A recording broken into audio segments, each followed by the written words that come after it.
Picture this: a crisp morning at Arlington, where the tomb guard stands like a statue, his boots echoing with perfect precision. Then out of nowhere, a SWAT team rolls up, brash and loud, and their leader fires a taser right into the guard's leg. The crowd gasps, but the guard, he doesn't flinch, doesn't fall, just keeps marching for the unknowns.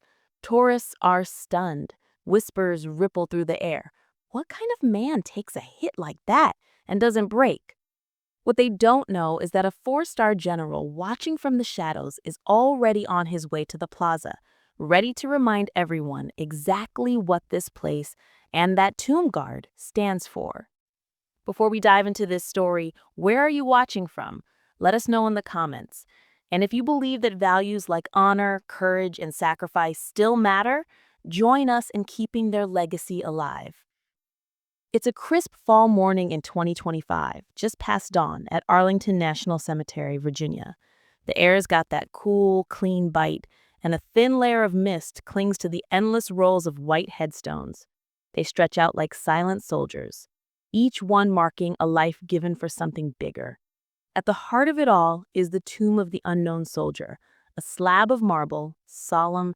It feels like it's holding the weight of history itself. The tourists are already gathering, families, veterans, school kids, all drawn to this place where words fall short and silence says more than any speech ever could. Under the shadow of the marble arch, Sergeant Daniel Carter, Danny to his buddies, stands guard. He's 28, a member of the 3rd Infantry Regiment, the Old Guard, handpicked to serve as a tomb sentinel. Danny's not tall, maybe 5'10", but he carries himself like he's made of iron. His uniform's pressed to perfection, every crease sharp enough to slice bread. His M14 rifle rests steady in his white-gloved hands, and his eyes are locked on a point only he can see. Each step he takes is part of the ritual. 21 steps. Pause. Turn. 21 steps. Back.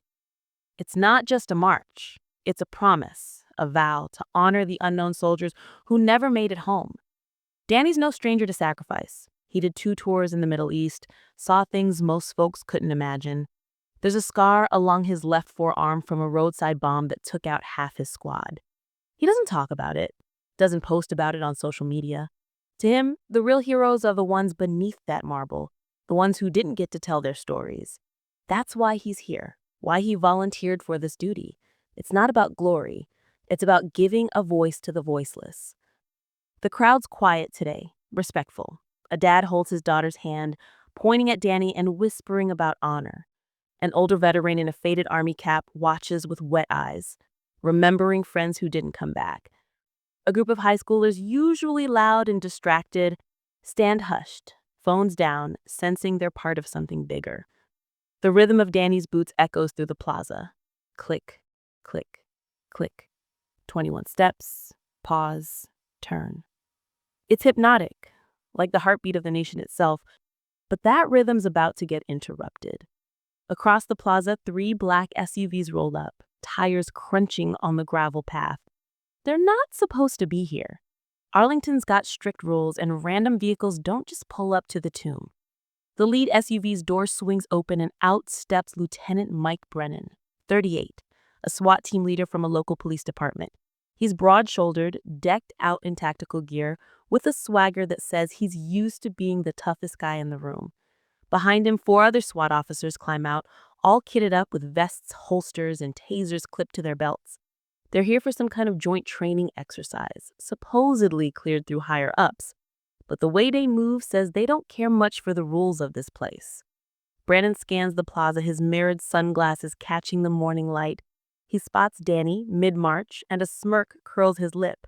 He mutters to his team loud enough for nearby tourists to hear, "Man, look at this guy. What's he supposed to be, a wind-up toy?" The other officers chuckle, except for one, Officer Jenna Torres, a younger member of the team. She shifts uncomfortably, glancing at the crowd, but says nothing.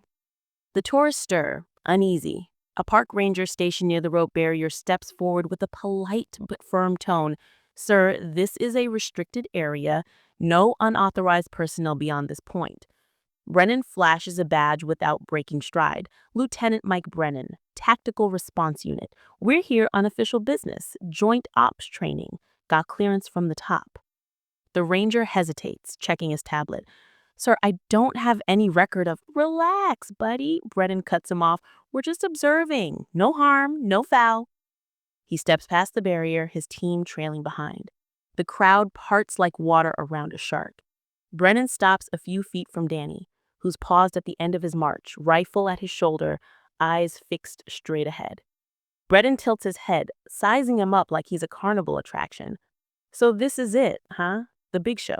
Guy in a fancy uniform marching back and forth like a robot.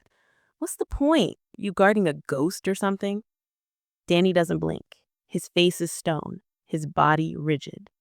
21 seconds pass, then he turns, precise as a metronome, and begins his next set of steps. Click, click, click. Brennan laughs louder this time. Oh, come on, man. You don't talk, don't move, unless it's part of the script. He pulls a protein bar from his pocket, unwraps it, and takes a bite, chewing obnoxiously.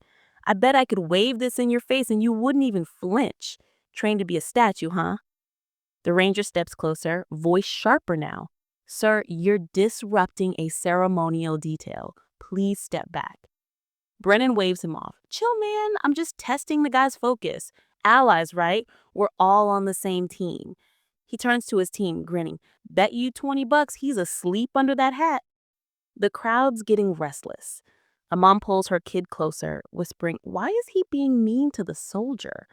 An older veteran in the army cap mutters under his breath, disrespectful punk. Jenna Torres shifts again, her hand resting on her taser, but her eyes start nervously between Brennan and the crowd. She knows this isn't right, but she's not senior enough to challenge him. Not yet. Brennan's grin fades, replaced by something harder. He's not used to being ignored, and Danny's silence is getting under his skin. You know, he says, stepping closer to the march path, this whole setup's a joke. You're out here playing dress up while real cops, real soldiers, are out there handling business. He taps his temple. You think this impresses anybody? A guy who can't even react? Danny finishes his 21 steps, pauses, turns. His eyes never waver, his posture never shifts.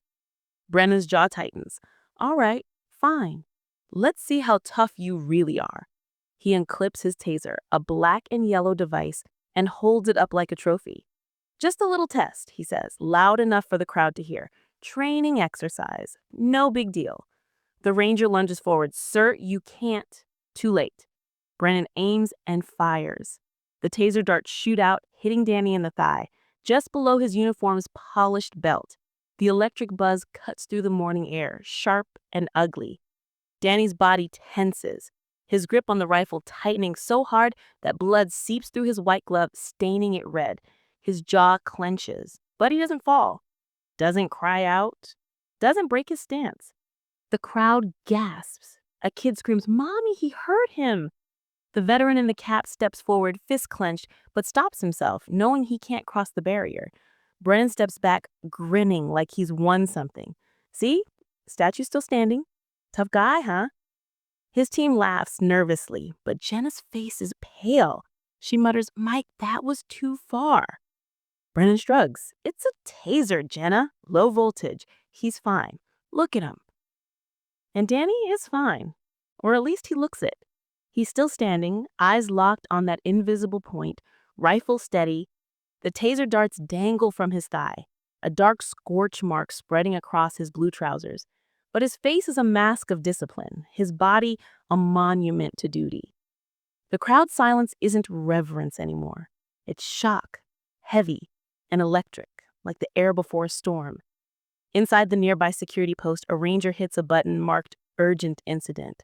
Radios crackle. The situation's no longer a minor disruption. It's a violation of something sacred. And somewhere across the cemetery, a figure is already moving toward the plaza. Someone who carries the weight of decades of service and the authority to make things right. The next few minutes feel like hours. Danny, blood still seeping through his glove, begins his next march. Click, click, click. 21 steps, Pause. Turn. It's hypnotic, like the heartbeat of the nation itself.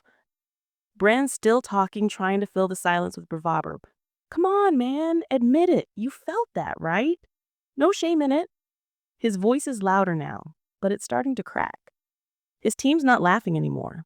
Jenna is staring at the ground, her hand twitching like she wants to say something, but can't find the words. The crowd's eyes are on Danny, not Brennan. The veteran in the cap mutters loud enough for others to hear, "That boy's got more guts than all of them." Then from the direction of the Memorial Amphitheater, a new figure emerges. General William Hayes, 4-star General, United States Army, 62 years old, steps into the plaza. He's tall, silver-haired, with a uniform so crisp it could stand on its own. His face is weathered but calm, his eyes sharp enough to cut through steel. He's not rushing,